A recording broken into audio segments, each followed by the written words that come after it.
My name is Joseph Perez, and here I am to talk to you about in vitro fertilization. Is it a good thing? Is it a bad thing? Is it approved by God? Is it against God? Does it actually improve people's lives?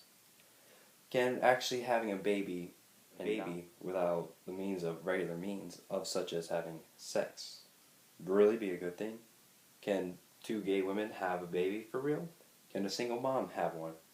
And this will all be answered in our documentary, In Vitro Fertilization. Is it good or is it bad?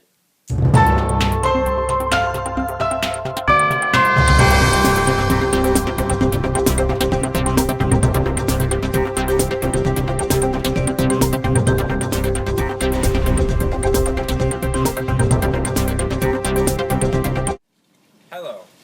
What we have here is Lauren. She is one of the many patients for in vitro fertilization. Now, can you tell us what is in vitro fertilization? In vitro fertilization is the creation of life through artificial means. Can you elaborate on what the process is? The way this happens is in a laboratory where scientists get sperm from a male and a woman's egg and combine it to form an embryo. Can you explain how they retrieve these different components for the baby? The doctor gets a tube-like needle and retrieves the eggs from her, more than one egg. Then, after that, they get the sperm of the male, whether it being donated or not, and they fertilize them into it to create an embryo. Can you explain what happens? So can you tell me, Lauren, what do they do with this embryo? Well, after they wait 3 to 5 days and make sure the cells are dividing and it's perfectly fertilized, they implant it back into the woman. And what happens after that? She hopefully gets pregnant. Tell me any of the risks of having this done, this process? Well, there is a chance of you having multiple babies, which means you can have from 3 to 5 babies in one pregnancy. Other side effects also include depression in women and other side effects both mentally and physically. Can you tell me, Lauren, how much does this cost, the process? Well, it's not covered by insurance, but it costs around $12,000 to $17,000. Wow, that is expensive. Now back to you.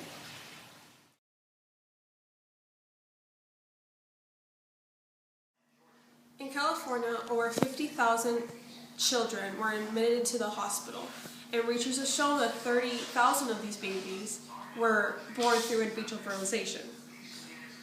Over 9% of babies are admitted to the hospital each year, and research has shown that all these babies are caused by in vitro fertilization compared to naturally born babies, which is only 6.6%.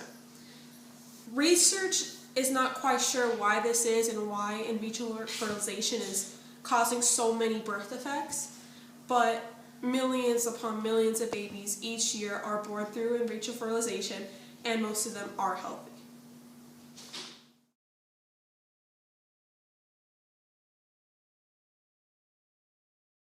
Why, hello there. My name is Dr. Goldfarb, and today I'm going to discuss positive arguments associated with in vitro fertilization. IVF, short for in vitro fertilization, is a way to help infertile couples become pregnant when there is difficulty becoming pregnant naturally. It is most often done when infertility is due to A. damaged fallopian tubes, B. ovulation disorders, C. cervical factors such as certain cancers of the cervix, and D. male factors such as a low sperm count or poor quality sperm possibly caused by a venereal disease. Important scientific argument for in vitro fertilization was done by studying fertilization and early embryonic development in each state outside the womb. Scientists then might be able to learn how to prevent certain birth defects as a result of in vitro fertilization. In vitro fertilization has the possibility of advancing medicine in general due to the fact that 12% of Americans are affected by infertility. This means that studies will most likely be continuous. Prenatal care, which is taking care of the unborn children outside the womb by means of such as vitamins and other supplements, is beneficial to both mothers of natural intercourse and in vitro fertilization.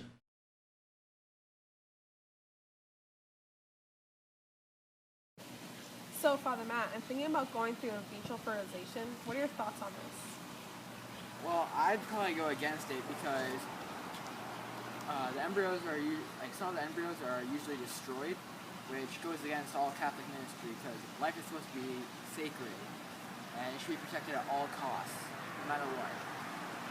Tell me when you're ready. Go.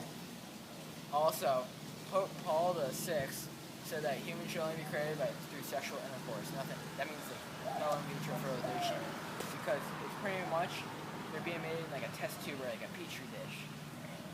There are also some risks like to the children.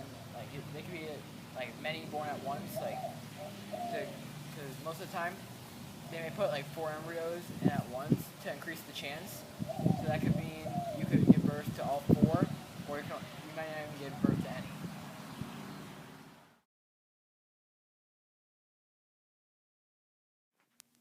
So as you can see, in vitro fertilization can be either a good or bad thing. It helps those who cannot have children. It is against God in many ways, but it's also for God, for it allows those who cannot have children to finally have what they always desired. And what can we say? If we can have children, I guess it is from God.